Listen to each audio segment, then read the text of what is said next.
Yeah, this is the most one. rock and roll day of the week as well. Yeah, this is my weekend. That's the only time they can catch me in the nighttime is on a Monday. Are you back at it tomorrow, or what's your schedule looking like these days? Tuesday. I gotta do something. Tuesday's Thanksgiving. We're having a Friendsgiving because a bunch of Americans are here. And so I'm going to hang out with the cast and we're going to just eat food. And then Wednesday through Sunday. So Wednesday, I'm going to be doing some stand-up at Vice Versa. And then Thursday, Friday, Saturday, Sunday, I'm going to be at Boom Chicago performing improv. And I think that's going to be my main schedule this week. That's pretty typical, is Wednesday through Sunday. Because the last few weeks, I've noticed you've been globetrotting elsewhere, right? Tell us where you've been, man. Sure. So I do a lot of tours. Last tour I went to doing stand-up, I was in Istanbul. I did a bunch of shows there. And then prior to and after that, I opened for Alan Carr in Amsterdam and Antwerp. So those are the last places I was. And then in December, I'm going to be going back to the States for some shows and to see some family. And then in February, I'm going to go back on tour again. I'll do another stand-up tour doing my solo. So yeah, I get around, Craig, if that's what you mean. This probably goes without saying, but I imagine it's good to be back doing your craft again after all the year and a half or whatever it was of it's a nightmare. Nonsense, eh? An absolute nightmare. Yeah. So I'm at Boom Chicago, right? And so I got here in January of 2020, and then I started work in February of 2020, and then immediately stopped working. So it was very frustrating for me, especially here in Amsterdam. I mean, we were lucky in the fact that we got to do some digital shows and make some money, but obviously it's not the same as when you get a live audience. And it's been 2 years of that, and so it's as a performer who this is what they love to do, what I love to do. Having that amount of time not performing was just the worst nightmare. And which is why you often see my schedule jam-packed with stuff, because I know I'm like, this might be the last time we get to perform. Who knows? They can just take that shit away real quick. And so I like to do a lot of shows. I perform Wednesday through Sunday, nonstop. I'm on that stage. It's the best. But yeah, it's much better now than in the times of Corona. Knock on wood. It's never happening for people who are listening, not familiar with Amsterdam's other nightlife scene, right? But I had. Do you know Adam Fields?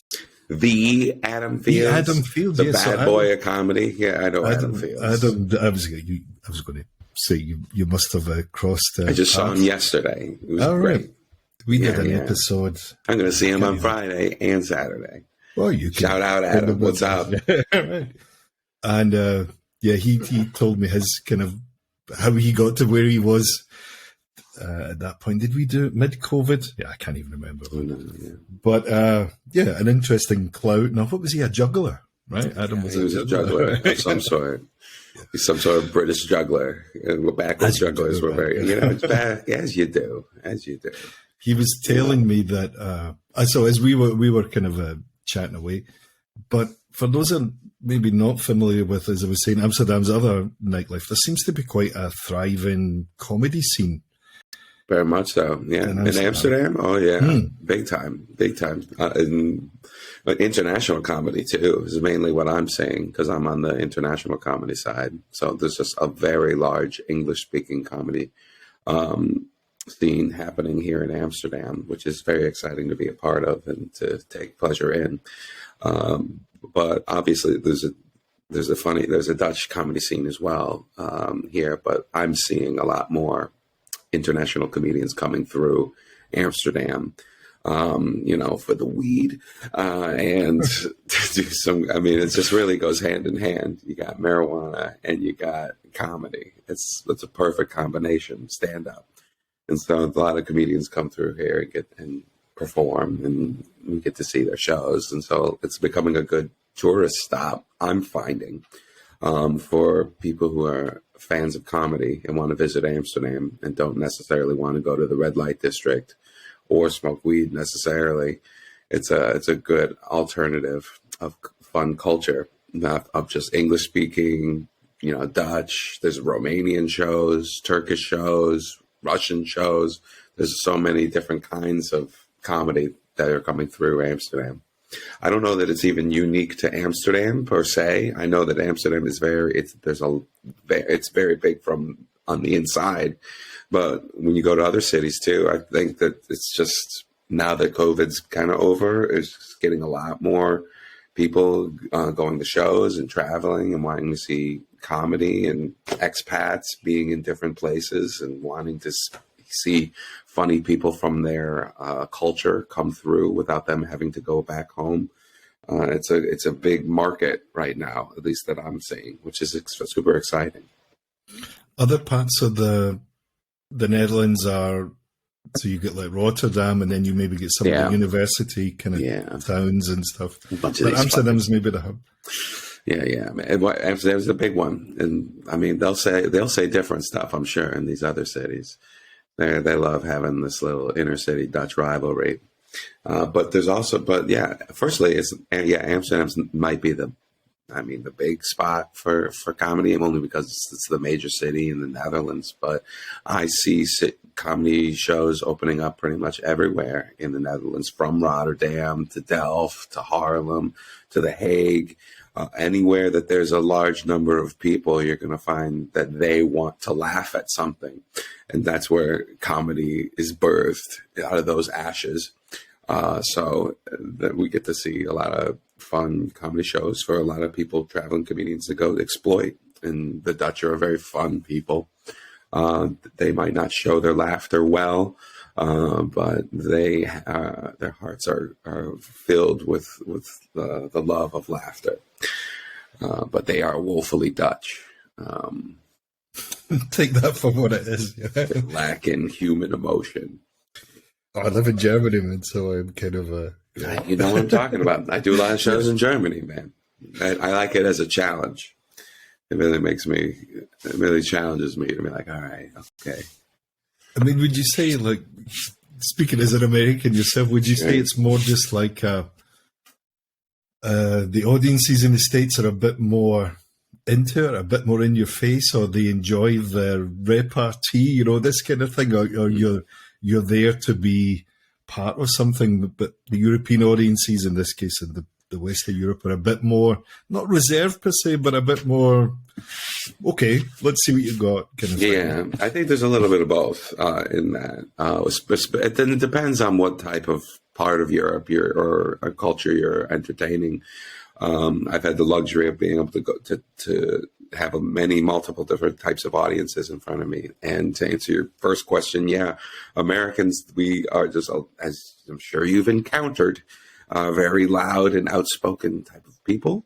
An audience. I've heard the rumors. And when you get us together in an audience, or as sociologists call a mob, they tend to react wild and laugh and go, and it's an incredible scene, which is why I do enjoy not just American audience, British audiences, Australian audiences to a certain degree.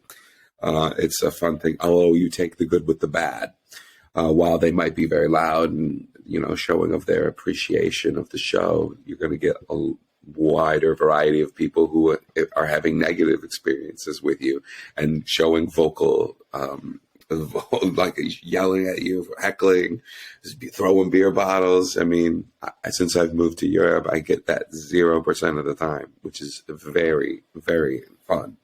It's a nice new experience to have. One stage unharmed, and not be harmed. At least an ego kind of. Yeah, that's fine. I got plenty of that shit. Don't worry. So I miss a lot of those American audiences because it's there's no feeling like crushing in front of people from America.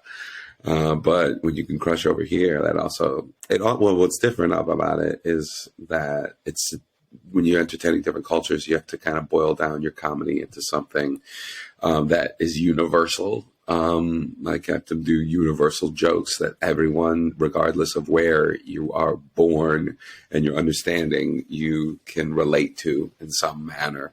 And so that's a fun challenge for me to do while I'm performing.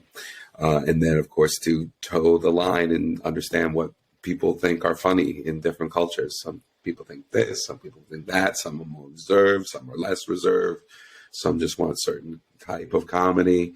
It really just depends where you are and the audience that you have in front of you. And usually that you find that out within the first, 10 minutes. You'll know about what kind, probably even less than that, maybe 5 minutes. You kind of know what audience you're dealing with. And then you make adjustments from there. We'll point the listeners in the direction of one of your recent clips that you posted where there was a Finnish gentleman. It was a lady. It was a lady. Sorry. Yeah. Okay. It was a lady. Yeah, they just sound like that. Yes. That was, there was a woman who was talking during an entire show. There were It was a group of Finns, actually, to be honest. There's a group of Finns talking, and they were just cutting off all my punchlines. And then I threw them with a good Finnish retort because I thought they were Dutch. Right. That was what you said to them, right? They were talking. You can't tell those languages apart. Yeah, come at me. And so I thought that I was making fun of them for they were Dutch, and it turns out they were Finnish. And a lot of that just comes, and I just had a good zinger right there on the spot, mainly because I come from an improv background. So I'm ready. I'm ready with something, whatever the audience has. And so it was just fortunate enough that I was recording that show. That's a nice segue in, man. How about your road into comedy then? Was it always something you'd, I was going to say played around with? Maybe it doesn't sound right, but, something you'd always been interested in as a... Yeah. I mean, for all my life, I've wanted to do comedy stuff since I was very young. I knew I was going to be, I was going to do something with comedy or be a comedian. I started doing improv classes when I was like 16, and then continued that up until 18. I started doing classes at Second City and studying at Second City in Chicago. And then from there went to university and then was on the improv team over there. Took that over to Chicago where I was performing with Comedy Sports at IO Theater. Chicago's just a huge improv city. And so I just did that for about 10 years in Chicago until I started transition into the stand-up side when I moved to Boston. And then after I moved to Boston, I went back to Chicago and did more improv. I did improv professionally for like 10 years. So I figured like that was kind of that was going to be my gravy train, was just the improv. But fortunately, I was able to find another side and stand up and got to be able to tour after that in about 2018. And I just toured the world doing both improv and stand up. In Australia, in Europe. I did 2 tours in Europe. And then the second tour, I landed in Boom, Chicago in Amsterdam, which is the major improv theater in Europe, as far as I understand it. And then I've been performing there for 3 years. But in that time, I've been lucky enough to do a lot of stand-up shows for a lot of different audiences, too. Because stand-up is still a very big passion. But to answer your question, yes, a long time I've been doing comedy. 15 years. That was a splendidly long answer to my unnervingly long question, right? Yeah. I have a tendency to do that, so I appreciate it. I got you. Let's just get it all out. What would you say the differences the differences between the two? Like as you were saying, with getting into improv first and then stand up, is it a straightforward transition of what kind of things do you really separates the two things? Sure. I mean, people will tell you that they're wildly different forms of comedy, and for the longest time, never the two shall meet. stand-ups and improvisers, they would never get along. They're just two different camps. I originally came from the improv camp. And I just knew, I was just like, this is kind of where I really enjoy. I love the spontaneity of an improv, the theatricality of an improv scene. And the fact you have to be funny right there on the spot. So there's a certain level of inherent talent that you have to have just to be on the stage. Whereas with stand-up, well, here's the thing. Well, improv is a collaborative art form where you work with people to create something. It's not individualistic.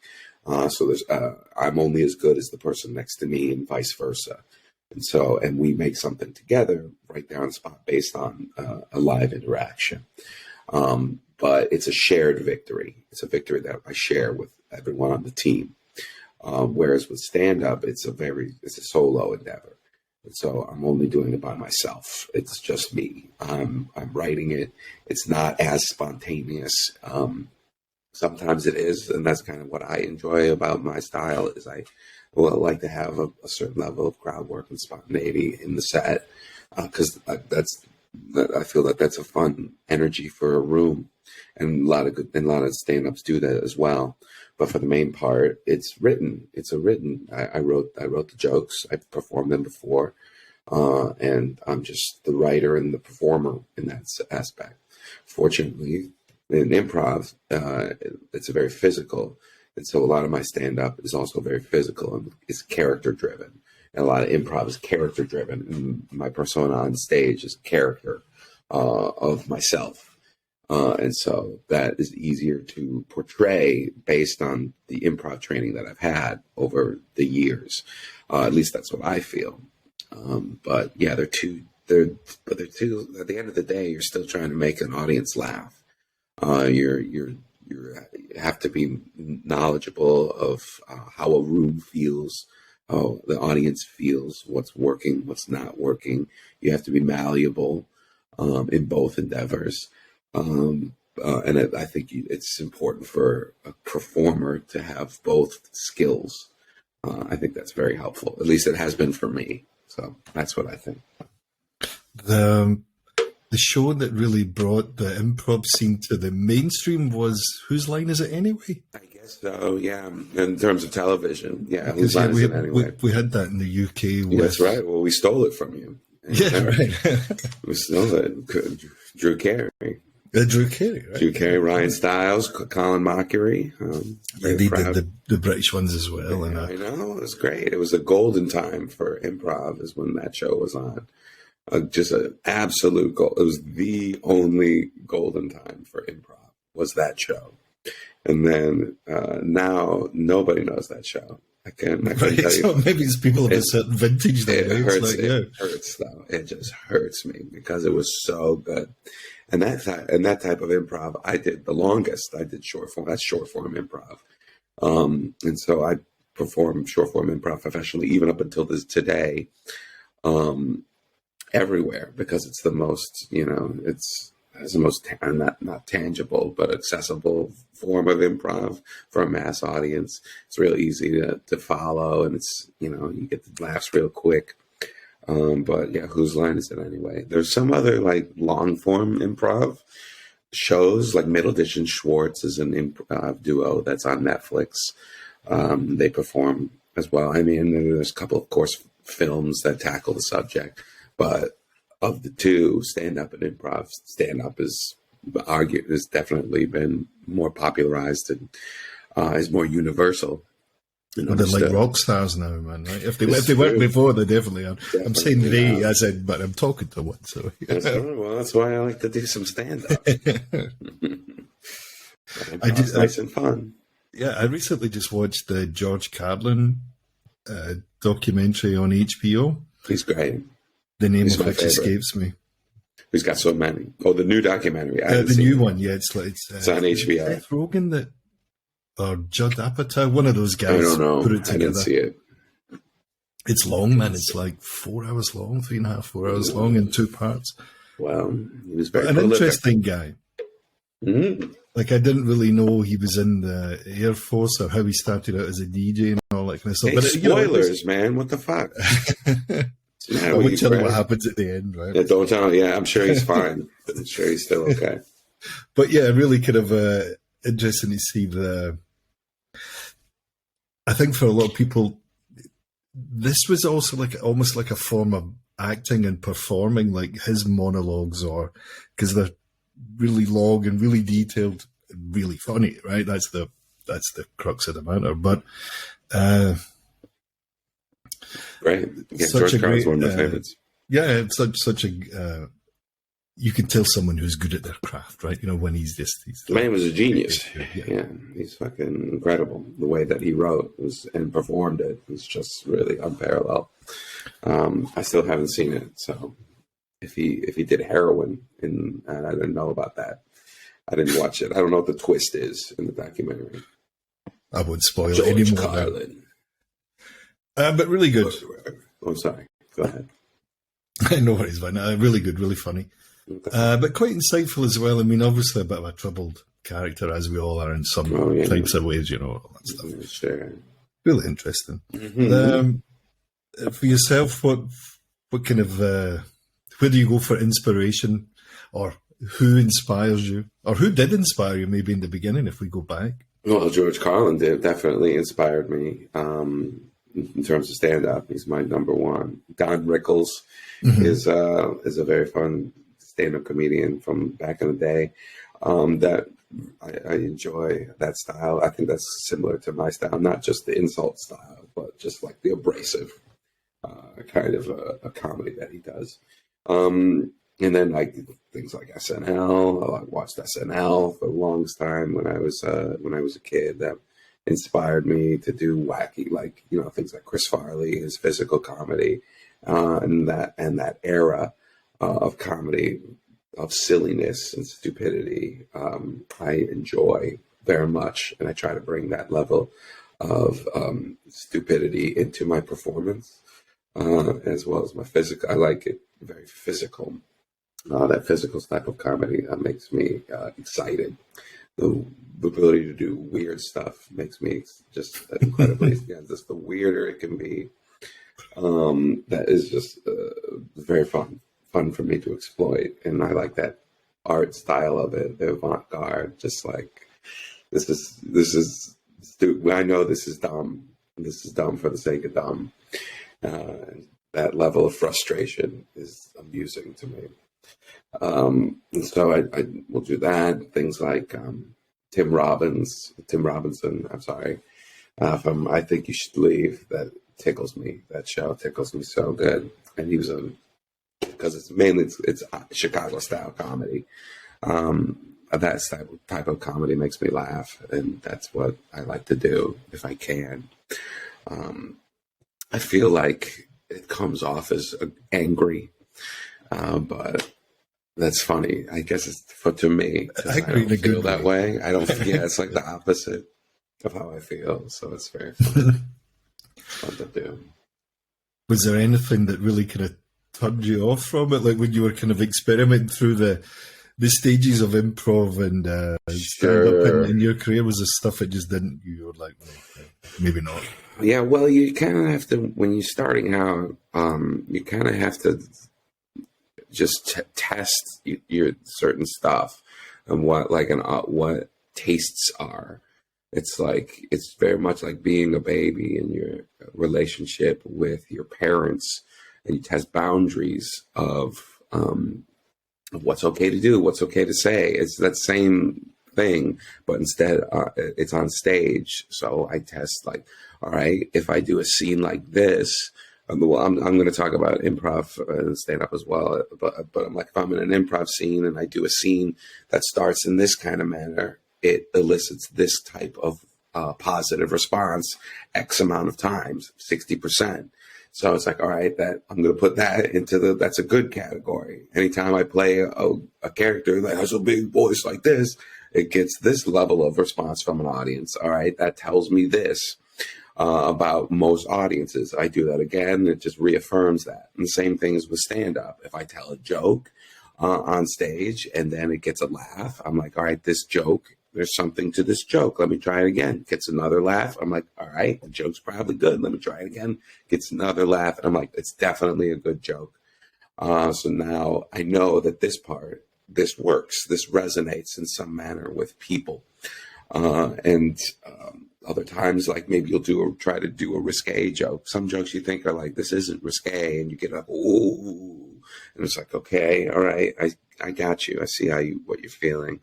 Maybe I'll try. Maybe it's the wording of it. Maybe if I took this word over here, or maybe it's the whole concept. Maybe you can't even talk about. Is it that too soon moment? It's the too soon. It's like sometimes it's not even just too soon. Like you can do an Anne Frank joke in the Netherlands, people will call you a hero. But you do that like in next door, you do that somewhere else, people are like, oh, you're the biggest villain in the world. So it's just a demographic. It's like wherever you are, geographically. Depends on if that joke is going to be working for you and what you need to change. And what's fun and scary about comedy in general is tastes change over time. A joke I had 5 years ago, I try today, it might get like completely dead results because of just where the climate of culture is right now, or what current events have happened. If I do a mass shooting joke tomorrow, it's going to be, or today, it's going to be a big trouble because there was a recent mass shooting. I do it like 2 weeks ago, maybe no problem, because there wasn't a mass shooting at that time. And so it's just a matter of timing of certain jokes. And then over time that changes because it gets further and further into the human psyche and people's memories. And so it's a matter, and unfortunately, comedians are the ones on the front line of that culture war to discover what is allowed to be said and what's not allowed to be said. But we allow comedians that so that they can do that work so that the rest of the world doesn't have to, I guess. So you don't get fired at work. Because people are laughing, so that's kind of where the temperature of the room is. And comedians are try to do that, but yeah, it's difficult creating the job. Have you always had a bit of a thick skin? Like when you were starting out, did it bounce off you, or was that a bit of an uphill struggle at times? No, it's a very, very thin skin, very sensitive, as most comedians are. They're very, very sensitive people. But I realized over time that, the worst thing, first of all, no one gives a shit about the show, about you. They don't care. It's like, and strangers don't get to dictate how you are. People that see you for 10 minutes on stage don't know anything about you. All right. And if one joke that they see doesn't go well, it doesn't mean that you're not funny. It's also, I have a very strong contempt for the audience. And most comedians do, in the sense that ours is a battle with the audience. One of us wins.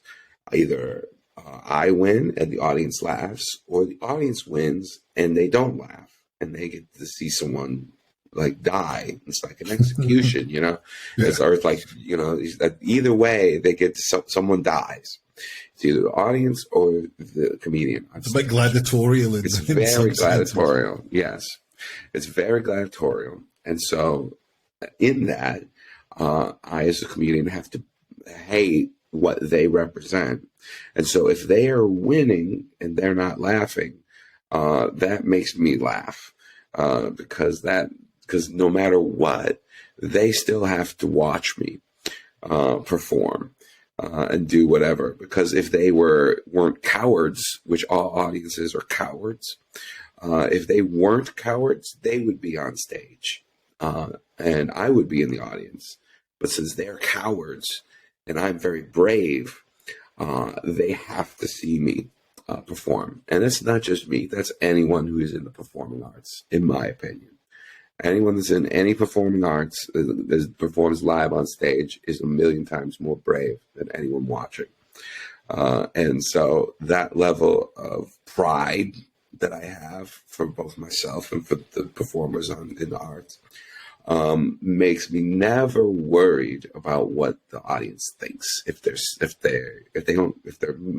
try to be mean to me, it's like they're fucking losers. All right, they're fucking whatever. I'll do another show tomorrow, and there'll be a better audience there. And so it's just very fun for me. And anytime I'm on stage is the best time. If you're booing me, it's still the best time. It can't be the best. So like I don't worry too much about that. Which is nice feeling, because that also helps with comedy. It makes people think that I'm funnier than I am, when really I don't care about what they think. And that's good advice to anyone who's a young comedian right now. Right? I know how young your audience is. It's a pretty good point you make there about being on stage. So my thing was playing drums in bands. Sure. Not really since I've been here in Germany, but I lived in South Korea for 17 years. That's dope. Sorry, man? That's dope. Most of which were not in jail, but some of them were. Right? I was there for 17 in jail? Yeah, okay. I was there for 17 years. And, that's dope. Yeah, a lot of times played in bands, and it's fucking cool. But I was the drummer next time. Yeah, I'm the guy at the back, so most people would just say, "Oh, that was all right," or they would just ignore you, right? But if you were the front man, if you were the singer, you have to. But yeah, there's a certain type of. I mean, I'm sensitive in certain aspects with an audience. If I have a perceived like that they don't like me in advance, which is difficult here in the Netherlands and in Germany, because sometimes they just look like they don't like you, but they actually really are enjoying themselves in a show. But I tend to obsess over audience members that I perceive are my enemies in some way. I did a show yesterday. There was someone who wasn't laughing at the time I wanted them to laugh. And so then I got mad at them, but it was nothing to do with them. It was me being insecure that of course they aren't laughing at this joke. And now let me be mean to them, which is unfair for an audience member to carry that level of therapeutic responsibility. They could have just I was just looking down. But I feel that's my sensitivity in the performing arts also, to contradict myself. Is there a nice rapport between yourself and the European audience? He's nice in the sense of, as you just described there about your kind of attitude and one thing and another, but once you get into it or you're having a good time on stage, there's a certain kind of bond, but there's an inkling there of joy or charm or something. Yeah, I mean, like I said, anytime you see me on stage, I'm having the best time of my life. I'm the happiest I've ever been. It's because performing, as I'm sure you know, is fun. It's a really good experience. It's a really fulfilling experience. The level of energy you get from the audience, that feedback loop of energy, there's no feeling like it, which is why so many people do it. So that obvious. So when I do get up on stage and I do get to do that and have those moments with an audience that is enjoying themselves, which they almost invariably are, because that's why they came to a show. It's a wonderful, wonderful time, and I wish never ends. Some of my best memories are just of shows that were really going good, or a certain thing that happened right there at the time that made it a very unique moment, and that you can't get that anywhere.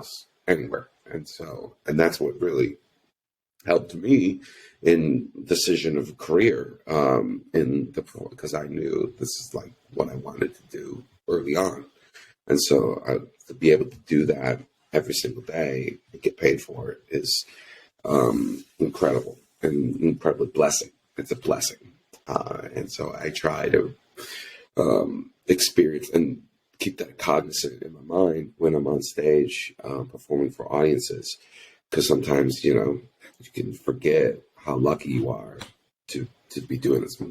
Some people can't do it. They would kill to be in a certain situation, to kill to have that feeling in front of an audience that paid to see you and perform. And that's hard for me, but I really every day I try to remind myself how great it is, because it's a great feeling. It's a great rapport. I like to have a wonderful rapport with an audience that really likes me, which is sometimes not every audience. I'll tell you that. Sometimes I'm like, you didn't know I was going to be here, did you? Which is that sign at the door, right? The one in lights and all that. Yeah, it wasn't me. Here's my email. You can just email me while you're mad. Well, speaking of rapport, then tell us a little bit. Boom Chicago. Yes, it's been. You were saying it's the biggest. Oh, anyway, I'll let you tell it. Sure. So Boom Chicago is the longest running comedy theater. It's the longest running theater, I believe, in the Netherlands. I guess comedy theater in the Netherlands. They been around since the 90s in Amsterdam, and they're based off of Second City in Chicago, which is the big improv theater in the United States. It's where everyone from SNL pretty much comes from, is Second City in Chicago. And so they remade that in Amsterdam. They called it Boom Chicago in honor of the city where the founders are from. And in the past 30 years, it's been home to many, many famous comedians that have come through Boom Chicago, including Jordan Peele, Seth Meyers, Jason Sudeikis, Brendan Hunt, the Ted Lasso people, Ike Barinholtz, the list goes on and on. And so they've been just a home, like a way station for these very talented comedians. And I got there 3 years ago. And in Chicago, it's the coveted improv job is Boom Chicago, because it takes you from the United States and then you get to go to Amsterdam and perform and make money doing comedy, which is sometimes quite rare, especially in the United States, to make a living doing comedy, especially, or at least when I was in the States, and probably now even more so. But it's an incredible theater on the Rosengracht, and we perform Wednesdays through Sundays and have a training center and everything. And very famous comedy acts come through Boom Chicago, as it is essentially like American. It's like the American way station of Amsterdam. Or international comedy really is the home. So anyone that's international pretty much comes to Boom Chicago, as far as I've seen. And so we get a lot of people just hanging out. It's like a drinking, seeing shows. There's multiple theaters. You get multiple types of shows. So every week there's something new. So that's always very exciting. But yeah, it's a very, very good theater. How many? That was a nice plug there. How many are in the group in total? Is it a kind of rotating? It depends on the contract. I believe there are 7 of us in the cast right now. I think 6 main cast members and then 2 alternates. And I've been there for 3 years. Myself and Stacy have been there for 3 years. Simon has been there for 4 or 5 years. And then the new cast member, Katie and Terrence, they've been here for less than a year. And so a lot of it just will depend on the cast if they want to stick around in Amsterdam and do another contract. Contracts are about a year, 2 years. And it depends on if they want to do it. Some people do, some people don't. So people come in and out. So it kind of rotates, but it really just depends on the cast. Getting set up as a non-EU citizen, was that a bit challenging? Very much so, yeah. It was, it was very difficult. I mean, you had Brexit before we did, right? So well, we didn't. Yeah, it was a little bit easier for the state for being American, as I recall. It's very complicated. If you asked me how to do it, I couldn't tell you. But I know that it's done. But it was very difficult at first. Fortunately, there's a lot of people here, a lot of Americans and expats and stuff. And Boom Chicago was very helpful in taking care of all that for us. So that was very helpful in setting all this up. And so I've had that luxury of being here for that long. I could stay for much longer if I want. Yeah, it was a difficult process, to say the least. What are your your hopes and dreams then for the future, right? For being all kind of with a bit of glitter on it, What's the Some glitter on it. Yeah, man. Yeah, it's kind of a weird time, right? Because if I'm going to be honest, when I started being here, I didn't think I would be here for so long, and then a pandemic happened, and so that kind of changed a lot of things in terms of travel, in terms of opportunities, and so I'm torn between a couple of different places, or whether stay here in Boom, Chicago, and continue performing. I'll definitely be here another year, and after that, it's going to be time to go to another market, I think. But it's really just going to be which market I want to choose. Which is a nice problem to have. That is, man. But the main thing, but another problem is I like to tour a lot, and so I think the next time, once I'm off contract, I'll be doing a lot more touring, which will be very, very fun. But it'll be an interesting change from all this. Sorry, this might be a bit of a personal question. Is your girlfriend or partner, is she also in the business? She's a part of. We're not longer together. Okay. For the record, I just read one of your interviews with we worked together. Yeah, some newspaper or whatever it was. We're still partners in business. We can take this out. Yeah, take it out. Can't have the press. I can't have the press hearing about this. So no one gives a shit. Don't worry, Craig. But yeah, she's the artistic director at Boom Chicago. So she like is like the heart and soul of the theater, which is a godsend, because the theater does not run without Stacy. But the rest of us, we just operate in that theater by the will of the Lord. It's so fun, but yeah, she's the best. She's incredible. So are you? You're kind of free to come and go as you please. Then if you're looking for a new base in the next year or two, you can be free to kind of come and go as you please. I have a little bit of fluidity.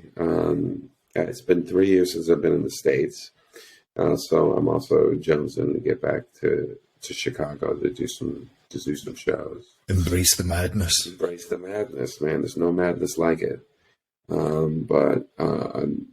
Here is fastly becoming a new home, which is very nice. Have you done much traveling in your time here then? COVID bullshit aside, have you been able to enjoy the more, outside of work, have you been able to kind of go and see some places and hang out and do some shit that you wouldn't normally get a chance to do? Yeah, I've done about 3.5 tours since I've been here. I got to see, a lot of them were in similar places. They mainly went through Germany, but then I went to Austria, Czech Republic, Hungary. You were in Turkey recently, yeah? I was just in Turkey, in Istanbul, did some shows. I was all over, and that's it's one of my joys is being able to go on the road and do stand-up comedy and see these different cities and their different audiences. So I have been able to see a lot. I believe there's definitely so much more I could see. In February, I'm going to go do some shows in Spain and France. And then I'll have to do after that, I'm going to do some sets in London and the UK.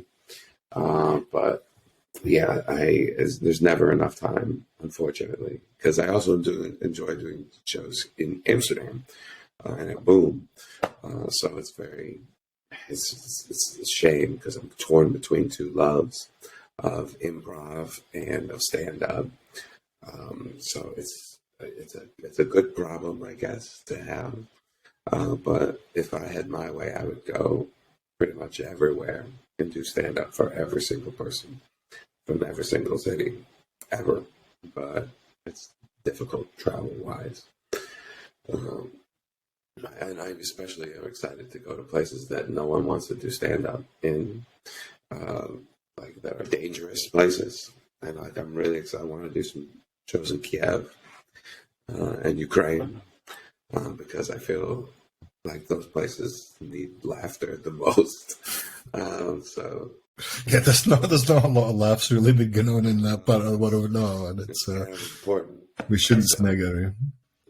But yeah, bring joy to the world, man. Send me out there. If I get any leads, you'll be first to know. Right, good. Right, this will be the last time we talk, and then I was never seen again. You know, I'll get my 20%. We move on. Yeah. That's how it works. Common scam. You fit for a top 5, Matt? Sure, I'll do my best. All right. I'll throw them at you. I'll set them up. You knock them out the park. Then if I disappoint you, I'm sorry, but I'll do my best. Top 5. Where will we start? A guilty pleasure could be musical or whatever you like. Is this something that you're ashamed that you like, or just something that you do that other people should think you're ashamed? Yes, I should be. So other people would say that that would think this is shameful. Stuff you like that other people might be surprised to find out that surprised. Yeah. Okay. I watch a lot of anime. And then cartoon, like a lot of nerdy stuff I'm into, so comic books, anime, cartoons, all the time. I'll be watching that shit. I'm big into Lord of the Rings and Star Wars. Anything nerdy is like my number one thing, and including D&D, Dungeons and Dragons. Heavily into that. Some people, maybe that's not shocking. I don't know. I guess it's guilty. I should be guilty. Let's see what else. That's about it. Yeah, I'm terrible at cleaning. My house sucks. House sucks. Everything's yeah. It's a livable man cave. It's okay. Yeah. This is most of it. This is all that shit. Have you seen the new Lord of the Rings thing? I can't remember what it's called. It sucks. The one on Amazon. It's sucks. Terrible. Yeah. I'll watch it all again too. I'm addicted. There's nothing I can do. All right, Tolkien's got me. I was reading that it was Amazon's most expensive production, but they obviously spent it on the set or the CGI stuff, but they forgot a script or something. I forgot everything. They spent it on the title sequence or something. It's fucking awful. Unwatchable. Unwatchable. It makes me so mad. Put that on the post though. Just take it from me. House of the Dragon. That's me right now. I do that. Oh yeah. I've seen. It's great. 4 or 5 episodes of. There's one episode. Maybe it was the second episode when the young girl, like the king's daughter guy. They've all got weird names. All like Gwendolyn rubbish and whatever. Anyway, it's mainly Gwendolyn. The young girl. She's just whinging the whole episode. It was like fucking hell. It's a lot of whinging. Stop whinging, you know. But then the third episode was that kind of big battle thing with the Doctor Who dude. That was good. Yeah, anyway, no spoilers, right? So none of that. Yeah, the second one, I was like, shut the fuck up, man. Just stop whinging, you know? You don't win the king, right? What you fucking complaining about? It's different. It's hard. It's hard life, you know? Teenagers, man, stop complaining, you know? You can't relate to their problems. That's what happens when you turn, I'm like 53 next month. That's what it is. That's what it is. Don't get kids anymore. You don't get kids, and they're dragons. It's important. Pain in the arse. Yes. Tell us someone or something you don't get, man. Something I don't get? Yeah, something that could be overrated or just, it's a bit meh, you know, when you're a bit like... musically or otherwise, you know, there's a lot of shit. There's a lot of shit. I mean, I don't get anything I don't get Taylor Swift, obviously. Yeah. It's very popular right now. I don't get The Office, the television show. Which one's America? Both. I don't get those people, and I'm really trying to rewatch it again to see what I can get. If I can maybe enjoy it on another level. Friends, I don't get either. I don't get what the big deal about that show is. The city of Rotterdam. I don't understand what I'm missing. I think Friends was just about they were all good looking, right? And they had nice teeth, right? You know, it was something I'm missing. I don't get what's that cartoon that Bob's Burgers? I don't get it. I don't get the show. I can't understand it. Same thing with Archer. It's like things that they're like, I can't believe Arrested Development. I don't get what the fuck the deal is. I was gonna say the Beatles, but I get the Beatles. You can say I the just Beatles. don't. I don't really like listen to the Beatles. I remember them when I was just like, oh, the people like, oh, and I get it. They're musically very popular and good, but I switch it off every single time. Every single time. Nothing wrong I'm with just that. like, hey, there's something wrong with that. But, you know. You can go to hell for saying things like that. I think so. Well, join the line then, right? I guess so, man. Yeah, how many was that? Was that enough? Oh, that's enough to start with. Peanut butter. I don't get it. I don't get what people like about that. What about? Well, this is how I have to bribe my dog to take his medicine. All right, put peanut butter in. Peanut butter. That's why I don't do it. 15 and a half, man. So he's been. That's why I won't do it, because I know there's medicine. He's been blind for about a year and a half. Okay. Poor old guy. So yeah, I got to get the peanut butter, put his medicine in it, put it between two dog biscuits, and then he's anyway. I don't trust it. He's what's the human doing to me now, man? It's trying to help you is what. A favourite venue, somewhere you've either played, of which I'm sure there are many, or somewhere you've seen someone. Sure. Well, I performed at the Carré here in Amsterdam, which was by far the biggest that I performed at. It was fucking incredible. So that always stands as the top of the list. But I've had the luck. Sometimes my favorite places aren't the biggest necessarily. They're just the weirdest. In Hamburg, I played in this cultural center. It was like a bunch of squatters. Had like a stage, and the show was pay what you think the show is worth, and the beer was pay what you think the beer is worth. And it was a stage, but there was like graffiti everywhere. It looked like it was like abandoned. And I'm like, I did an improv show there. It was like one of my favorites. It was so weird. I did a show in an abandoned school in the winter where everyone had to wear coats on stage. That was weird. I did a show next to a kitchen, a Thai kitchen. They were making Thai food as we were doing a show, which was insane. It was like the worst show I've ever been a part of. This wasn't in Thailand. It was just in. It was in Amsterdam. It was at Amstelveen, I believe, and it was a Thai restaurant. It was that also did stand up one time, and wow, it's an interesting mix, It's like it's something else, man. It was definitely something else.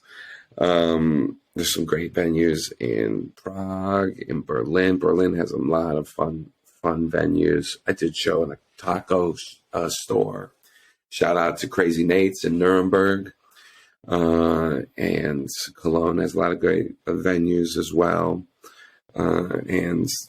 Sometimes if it's the venue, because some venues are really nice, but then the show sucks. Sometimes the venue's really like weird and boring, but the show's awesome. And just sometimes it's just one of those things. It's just in Rotterdam. Comedy Haug was a shout out to them. That was a great venue to do a show. I mean, I prefer at the end of the day, you really want like a comedy club. A place that like we do comedy here. That's its sole purpose. Because it's its sole purpose. Because then the audience is not mistaken. They know exactly what they're doing. They came here for this. It's not a mistake. They treat the comedians and the audience well, and it's kind of the machine. And so Berlin's really good for that. Mm-hmm. When you were opening for Alan Carr, or rather, when you opened for him, what kind of size of theatre was? I saw some pictures of it. Was a fairly big. Yeah, so it was two shows in the De La Mar Theatre in Amsterdam, and then we did a show in Antwerp. So there were about 1,000 or so, I think, maybe more in Antwerp. I can't remember, but they're very, and they're different styles. Antwerp theater is very sloped, whereas the De La Mars, it's very just more vertical rate, which I prefer. I like to be able to see the audience if I can, and if it gets too deep, then it's kind of hard to hear all those laughs, for the laughs to escape, and that dictates whether I'm doing good or not. So it's so those ones were for Alan, and Alan's a fucking superstar, and so that's awesome to watch him crush. How long was your set, your opening set for him? I did about 20 minutes each in both shows, maybe longer the second show. But I got to Alan was really cool. He's just like, do whatever you want, do whatever. Like, he's like really down to earth kind of guy, which is like so refreshing and so exciting to find out about him, that he was just not only super funny but also super cool, and like he didn't really know me at the start, but he's just like, yeah, go do it. And then got to be friends with him. It's been awesome. He's just a total solid guy after those shows. And if you haven't seen him live, just check him out live. He's just a fucking killer. The guy's a killer. I think he's had a couple of TV shows in the UK, right? A lot more than a couple. Yeah, it's a while since I've lived there, man. But yeah, kind of podcast tonight with Alan Carr or something. I forget. But yeah, chatty man, right? Yeah. Go to karaoke song, Matt. What's your poison? Ooh, it's usually Smash Mouth's All Star, but I feel like it dates me now because everyone does that song now. When I first moved to South Korea in 2000, that song was being played on the AFN radio back then, man. Oh yeah, that's when it first. So it's dating you and it's I. Very good. Both. I know all the words to that song, and I can hit the notes if I can. Also, I'll every now and then I'll do a Weezer song. It depends on the audience, and is there if they get a good Weezer song. I definitely go 90s. I go it's something 90s, early 2000s. That's my decade for karaoke. If you can't get on that, that's like, I can't help you. I can't help you with this. And I've got one more question, but I've used all my very limited brain cells today. Oh, that's good. Okay. Last one then. I mean, I've only done this like 70 times and I still can't remember 5 questions. And I'm just like the worst. The joys of editing, you know. Well, this is what you have to go. I didn't get home from work till like 6 o'clock tonight. So, yeah, all good, man. I'm not complaining. It's all great. It's all great. I think so. Last question then. Who should we be listening to? Who do we not know about that is maybe not on our radar, but you would like to shine that light for us? In terms of comedy? Yeah. Comedy, music, whatever you like. Ooh, yeah, a lot of good people. I just did a show with Victor Patrascan. He's a Romanian comedian, which I think everyone knows in some respect. He just tours all of Europe. This guy is he looks like Rasputin. He's a machine. The way he performs. Out of Vienna, there's my homeboy Tomasz Vamos. He's an incredible comedian out of Vienna. He crushes all of Austria. Check that guy out. This guy, I don't know last names all the time. I'm bad with last name. My boy Murat in Istanbul, who works with Pausbibber. He's awesome. He's people sleeping on him. In Norway, Karsten. Check out Karsten out there. He's awesome. There's so many good ones that are running around. Obviously, Adam Fields is here, who I enjoy very much. Contractually obliged, you know. Contractually obliged, yes. To mention him, I'd say Laura Ricote, but I think she's getting a lot of press here in Amsterdam and in the UK. So I can't speak to him anymore. Dion Owens is a Canadian comedian that I know that he rides his bike all over Europe. He'll be back in the European scene. He's an outstanding comic that not enough people know about. I mean, what's sad is just so many amazing comedians that just the audiences, for whatever reason, don't get exposed to enough. and it's just so upsetting. Not even just myself, but like all these guys and girls that I know are just way funnier than I'll ever be. But audiences just, for whatever, it's just there's not enough time in a day, not enough bandwidth for people's attention. I'm trying to think of anybody else. That's a fair point, actually. The attention span is diminishing as we speak, isn't it, man? Yeah, it's so hard, you know. Because I see you have a TikTok channel, right? So I haven't ventured into that path yet, but it's just more of my sets. Yeah, there's a lot of sets up there. I think the worst thing I think I've seen is there's families dancing. I don't know if that's what the genre is, but families dancing. They do. Yeah. Oh, yeah. I'll send you a link. Okay, send me. Send it my way. It actually makes you feel good about yourself. I'm a bit of a dick, but at least I'm not like that. Yes, I guess that's my mantra every day, you know. Okay, yeah. At least I'm not that big a dick. That's a pretty good mantra I have. Thanks for your time tonight, man. Well, thank you so much, Craig. Yeah, thanks for having me. Cheers, man. I appreciate it. Have me on anytime you want to talk. Come on by to Amsterdam. My wife's been away. My wife's from South Korea also. She's been away for the last 6 weeks. Oh, good. Hence me dog sitting. Or looking after the old man. And my wife's back next week. And maybe in the new year we're going to do that. We're going to take a weekend to Amsterdam and check it out. And then I'll come to Dortmund. I'll do some shows. Right on.